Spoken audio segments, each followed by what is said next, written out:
Welcome to Care Coordination and Interoperable Health IT Systems, ensuring the security and privacy of information shared. This is Lecture C, Data Provenance.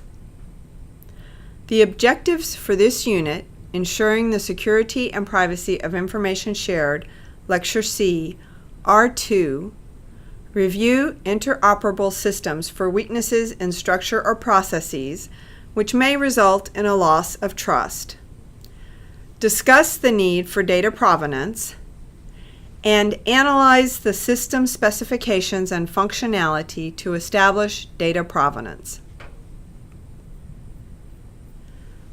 So before we get down to the basics of data provenance, let's talk a little bit about what the threats are when using an interoperable system. One of the first threats are unencrypted networks and devices. So if you remember from Lecture B, we talked about needing encryption at all points when you are using protected health information. One of the largest threats remains untrained users, both consumers and healthcare workers. This could be when devices are used inappropriately, or it could also be something as simple as phishing via email, where you get a false email that asks you to click and log in, thereby stealing your username and password. There are hackers, and we've seen now where hospitals have had their data held for a ransom until the hospital paid millions of dollars. And of course, stealing identities, healthcare identities, your insurance information, your social security number, and other relevant data are worth a tremendous amount on the black market. And we don't know what will come next. What will be the next threat that we would have to deal with in an electronic world and system? There are 10 top steps for cybersecurity. Any technical details that we would have provided to you during this lecture would have been outdated within 6 months of us recording this lecture. So in these next 2 slides, we really attempt to talk about the more human aspects of cybersecurity, because that's still where we see the greatest threat, is from people acting inappropriately or taking actions that put the protected health information at threat. The first is to establish a security culture from the very highest levels of the organization to the lowest levels. Everyone needs to be focused on ensuring that protected health information remains secure. The second one is to protect mobile devices. Laptops need to be encrypted. Flash drives need to be encrypted. Smartphones need to be encrypted. You also need to have remote monitoring and the ability to remotely wipe a device should it be compromised. Everyone needs to maintain good computer habits. This can be locking mobile devices to desks or other furniture. It can also be as simple as logging off anytime you walk away from a monitor, or closing an office door behind you so that it locks and all of the other electronic equipment within that office is then secure. Obviously, for networks, you should use a firewall so that there is some electronic protection. And install and maintain antivirus software. This may sound very basic, but it's not unknown for people to let their antivirus software lapse, thinking, oh, it's not that big of a deal, I'll get to it next week. Antivirus software these days is updating almost daily. You also need to plan for the unexpected. This includes creating data backups regularly and reliably. That means also testing those data backups to make sure your data is actually backed up and you can get to it should you need it. Begin backing up the data from the first day you use a new system. Ensure the data is being captured correctly. Review it, make sure there are no errors, and use an automated backup system if possible. Don't leave it to human memory. Consider storing the backup far away from the main system. So if you're on the Gulf Coast of the United States, your backup data should be stored in some form further away from the Gulf Coast should a hurricane hit, so you can get to your backup data. Protect the backup media with the same types of access controls that you use for access to your system. Know your recovery plan.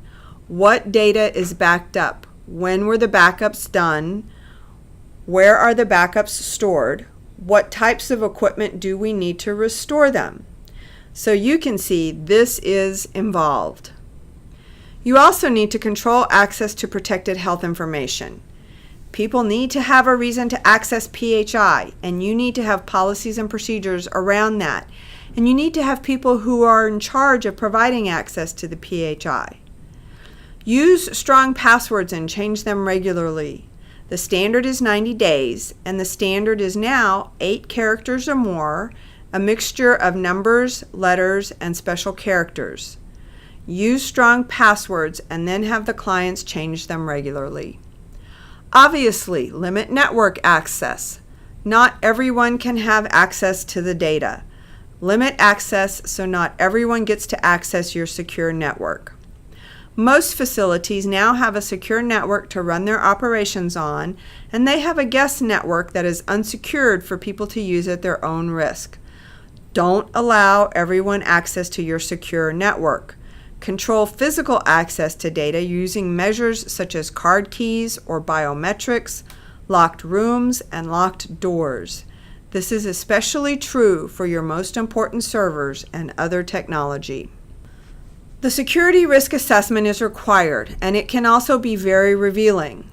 So your risk analysis is required by the HIPAA security rule, and it is required to be done annually. This is where you conduct an accurate and thorough assessment of the potential risks and vulnerabilities to the confidentiality, integrity, and availability of electronic protected health information held by your organization. There are tools at healthit.gov that can help with conducting the security risk assessment. There's actually a template and a format for the SRA. You're not alone. There's help out there. There's even training out there, including real-life scenario for practice. Follow the link on this slide to play the Office of the National Coordinator Cybersecurity Game. It can be very revealing about what you know and don't know about privacy and security. Where does the data come from? The provenance of the data is the origin of clinical information, or when it was first created. The origin can be a variety of places. It could be in the clinician's office, it could be in a lab, it could be from a wearable technology, or from the patient's home. It could be their own glucose monitoring, their own blood pressure monitoring. Where was the clinical information when it was created? This is very important for us to know because we can now technically segment the data based on where it came from. If we can identify the provenance, we can provide that information to our clinician and we can segment the data accordingly so it can be used correctly when decisions need to be made. There is more information on data provenance in the reference slide at the end of this lecture. Determinants of trust related to provenance are where trust or the assurance for the data is based on what is believed or believable. Obviously, when we trust the data, it's traceable to a source of truth, so we know it was unaltered. We know what the original source was, and we know what it said at the point that it was created. And, of course, trust is always based on whatever evidence we have about where the data was created and what has happened to the data since its time of creation. The Office of the National Coordinator has a standards and interoperability framework that is working on establishing trust in terms of data provenance. Currently, they are creating guidelines for establishing data provenance in our electronic health records content standards, including at which levels the provenance needs to be paid attention to or applied. They're establishing a set of provenance elements and vocabularies so that we're all speaking the same language about data provenance and trust. And they're standardizing provenance so that it can be included in the interoperability that we are sharing. Again, there's a link to a website with more information about the S&I framework as the standards and interoperability framework is known. All links are listed in the reference slide at the end of this lecture. In relationship to trust and data provenance, what does the electronic health record system need to do? If it is a source system, the EHR needs to be able to create the data and maintain that data for the legally required time frame, which differs according to the provider typesetting or geographical region. You need to be able to change or update the data if appropriate and legally allowed. You need to be able to assemble it in something that can be understandable by the decision makers, compose documents, compose messages, and then, obviously, export or transmit the data, sometimes with the provenance associated with it and sometimes not. The receiving system needs to be able to import or receive the data coming from the source system, disassemble it, and put it in the right places in the record so that it can be accessed and used for decision making, decompose messages if appropriate, and finally, maintain or retain the data for the time frame needed. Again, there is development of data provenance guidance. There are standards. Again, there is development of data provenance guidance. There are standards. Again, there is development of data provenance guidance. There's a standards and interoperability framework Tiger team.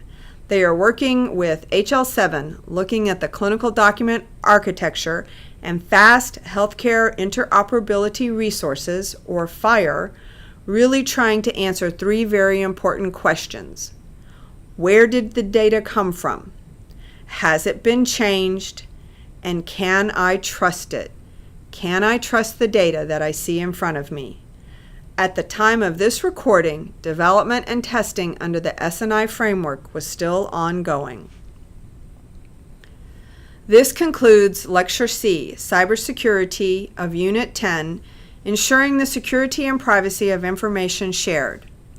In summary, interoperable systems require security, which requires cybersecurity and risk assessment. You must know what the risks are to your system and how to mitigate them. To be effective, interoperability is dependent upon both providers and patients trusting the data. The standards and processes for establishing this trust are under development. Thank you very much for your attention.